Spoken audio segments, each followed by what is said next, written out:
Good evening, everybody. Pierre Roberge, the Daily Trader. It is March 4th, and we are going to take a look at Tesla stock from a technical analysis perspective. My goal in doing these videos is to help you understand how you can use technical analysis to make better trading and investing decisions. But I am not a financial advisor, so please do your own research and make your own decisions. Tesla down $1 today, minus 0.12%, closed at 838.29. Post market, we are down 90 cents. It's basically a sideways day. We had this big red candle yesterday, and now we are basically staying pretty much even. We came back up to 857, which we had already identified as a resistance in the past. Look at this one here. To January 28th was also used as a resistance. So we used it as a resistance to day 2. Let's go see the 1-hour chart. So yeah, it was a pretty boring day actually.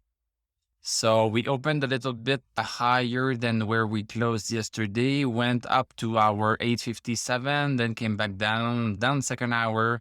Then we touched, look at this perfection here, touched our double resistance. We have one at 857 and the other is at 152.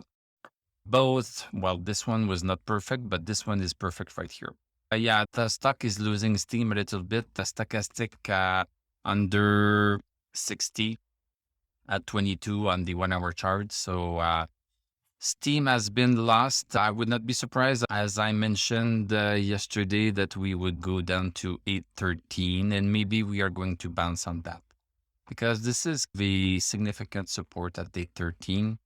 Let's go see the daily chart. So on the daily chart, yes, we don't have much support until 800. So short term, 813 on the hourly chart, and more longer term, 800 on the daily chart. Let's look at our indicators. So stochastic at 55. We are still lower than 60.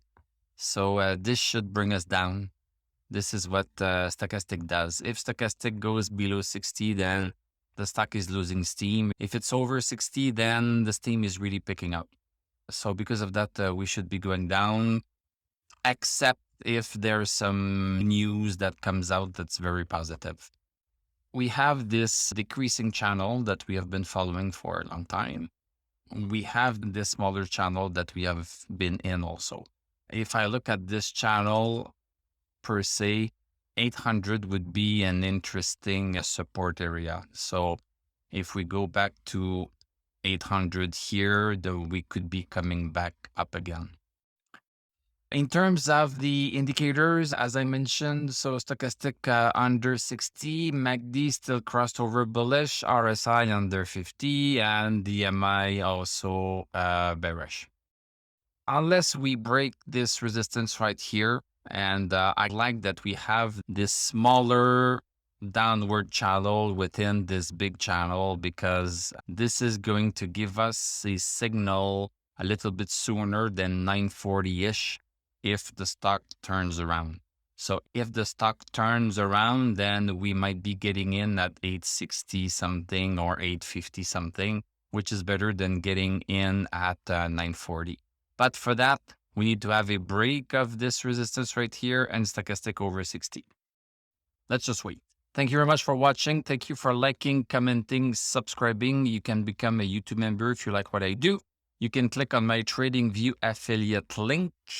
I'm going to wish you a great weekend. We are going to talk on Sunday for my members. If not, we are going to talk on Monday. I'm going to tell you, à la prochaine.